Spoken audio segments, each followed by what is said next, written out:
So ಎಲ್ರಿಗೂ ನಮಸ್ತೆ.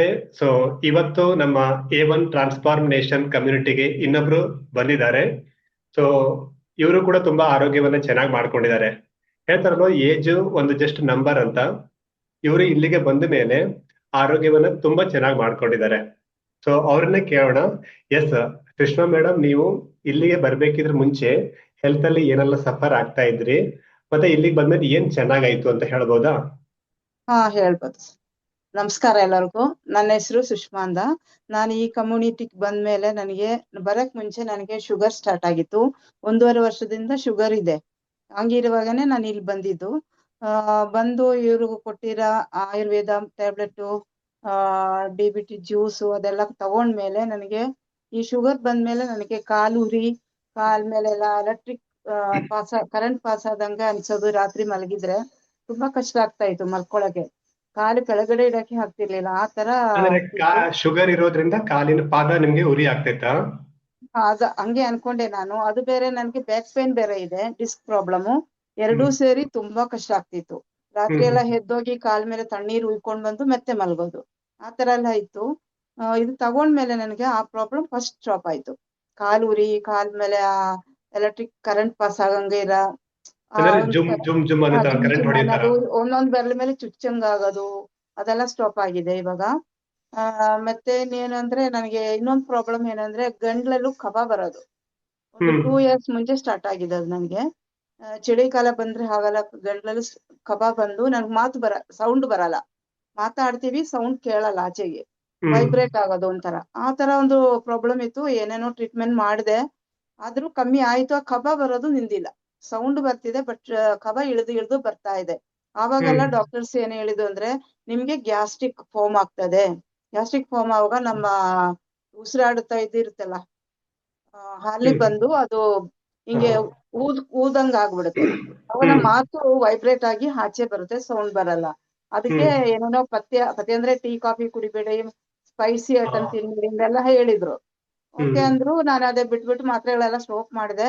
ಆದ್ರೂ ಬರ್ತಿತ್ತು. 1 ಇಯರ್ ಇಂದಾನು ಬರ್ತಿತ್ತು. ಅವಾಗ ಏನಾದ್ರು ಸ್ಟೆಪ್ಸ್ ಇಲ್ಸ್ ಹಾಕೋದು ಹಿಂಗೆ ತಳ್ಕೊಂಡ್ ಬಂದ, ಅವಾಗ ನನಗೆ ಸಿಕ್ಕಿದ್ದು.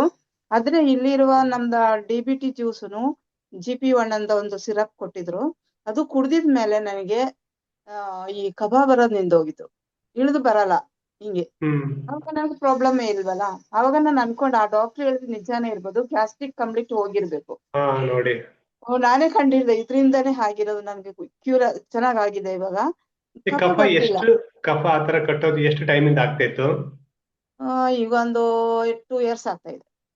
ಈಗ ಇಲ್ಲಿಗೆ ಬಂದ ಮೇಲೆ ಎಷ್ಟು ದಿವಸಕ್ಕೆ ಅದು ಬೆಟರ್ ಆಯ್ತು ಸ್ಟಾರ್ಟ್ ಮಾಡಿದ್ಮೇಲೆ? ಒಂದು 15 ಡೇಸ್ ಇಂದಾನೇ ಸರಿ ಹೋಯ್ತು. 15 ಡೇಸ್ ಆದ್ಮೇಲೆ. ಮತ್ತೆ ಇದು ನೀವು ಕಾಲಲ್ಲಿ ಒಂದ್ ರೀತಿ ಅದೆಲ್ಲ ಕರೆಂಟ್ 1 ಶಾಕ್ ಹೊಡೆಯೋ ವೀಕ್. ತರ ಅದೆಲ್ಲ 1 ವೀಕ್ಗೆ ಆ ಶಾಕ್ ಹೊಡಿಯೋದು, ಕಾಲುರಿ ಕಮ್ಮಿ ಆಗಿದೆ. ಕಮ್ಮಿ ಆಗಿದೆ. Great great. Okay okay.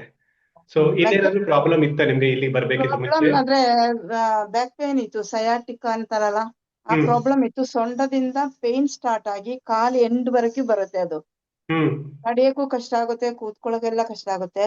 ಇವಾಗ ನಾನು 1 ವಾರದಿಂದ ಅಬ್ಸರ್ವ್ ಮಾಡ್ತಾ ಇದ್ದೀನಿ, ಆ ಸ್ಪಾಟ್ ಅಲ್ಲಿ ಮಾತ್ರ ಪೇನ್ ಇದೆ, ಕೆಳಗಡೆ ಬರ್ತಿಲ್ಲ. ನರ್ವ್ಸ್ ಇದಾಗಿದೆ, ಹಂಗಾಗಿದೆ ಅನ್ಸ್ತಾ ಇದೆ ನನಗೆ. ಮತ್ತೆ ನಿಮ್ಗೆ ಏಜ್ ಎಷ್ಟಂತ ಕೇಳ್ಬೋದಾ? ನಮಗೆ 65 ಆಯ್ತು. 65 ವರ್ಷದಲ್ಲೂ ಕೂಡ ನೀವು ಬೆಟರ್ ಮಾಡ್ಕೊಳ್ತಾ ಇದ್ದೀರಾ. ಅಂದ್ರೆ ಲೈಫ್ ಹೌದು ಸ್ಟೈಲ್ ಸರ್, ಅನ್ನು ಕೂಡ ಸರಿ ಮಾಡ್ಕೊಳ್ತಾ ಇದ್ದೀರಾ. ಮತ್ತೆ ಸರಿ ನಿಮ್ಗೆ ಮಾಡ್ಕೊಂಡು ಒಂದು ಆಯುರ್ವೇದದ್ದು ನ್ಯೂಟ್ರಿಷನ್ ಸಪ್ಲಿಮೆಂಟೇಶನ್ ಏನಿದೆ, ಕೋಚ್ ಗೈಡ್ ಮಾಡಿರೋದು, ಆ ರೀತಿ ತಗೊಳ್ತಾ ಇದ್ದೀರಾ? ತಗೋತಾ ಇದ್ದೀನಿ ಸರ್. ನೀರ್ ಕುಡಿತಾ ಇದ್ದೀನಿ ಸರಿಯಾಗಿ.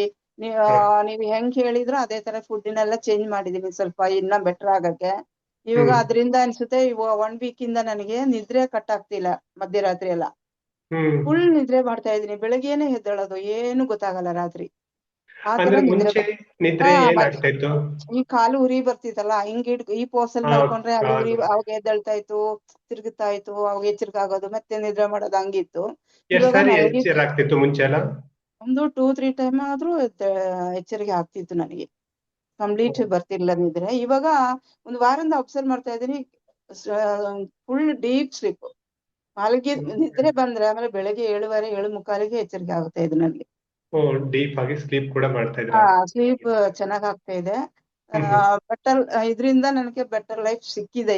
ಇನ್ನೊಂದ್ ಸ್ವಲ್ಪ ನಿಮ್ಗೆ ಇನ್ನೂ ಚೆನ್ನಾಗ್ ಆಗ್ಬೇಕು. ಓಕೆ. ಚೆನ್ನಾಗಿ ಹೋಗ್ಬೇಕು. ಇನ್ನ 45 days 50 days ಆಗಿದೆ ಅಷ್ಟೇ ಸ್ಟಾರ್ಟ್ ಮಾಡಿ. ಹ್ಮ್. ಇನ್ನ ಸ್ವಲ್ಪ ದಿನ ತಗೊಂಡ್ರೆ ಸರಿ ಖಂಡಿತ ಖಂಡಿತ.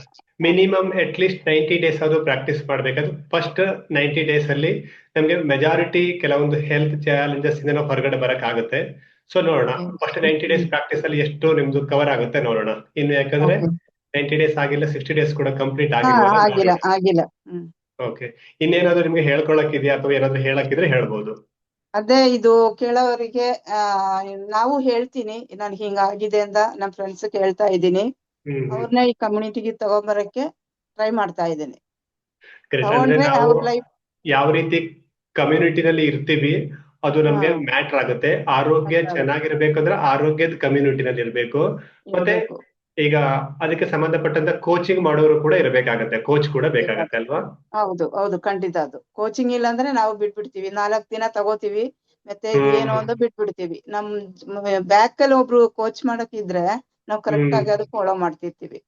ಯಾಕಂದ್ರೆ ಬರೀ ಆಯುರ್ವೇದ ಪ್ರಾಡಕ್ಟ್ ತಗೊಂಡ ತಕ್ಷಣ ಸರಿ ಹೋಗಲ್ಲ, ಅದಕ್ಕೆ ಹೌದು ಫಾಲೋ ಅಪ್ ಇರ್ಬೇಕು, ಕೋಚ್ ಇರ್ಬೇಕು. ನೀವು ಅದನ್ನ ಮಾಡ್ತಾ ಇದ್ದೀರಾ, ಸೊ ಅದಕ್ಕೋಸ್ಕರ ನಿಮ್ಗೆ ರಿಸಲ್ಟ್ ಬಂದಿದೆ ಅಲ್ವಾ? ಹೌದು sir. Super super. Thank you so much madam, ನೀವು ನಿಮ್ಮ ಎಕ್ಸ್ಪೀರಿಯನ್ಸ್ ಅನ್ನ ಶೇರ್ ಮಾಡ್ಕೊಂಡಿರೋದಕ್ಕೋಸ್ಕರ. Thank you. Thank you sir. ನಿಮ್ಗೂ ಥ್ಯಾಂಕ್ ಯು.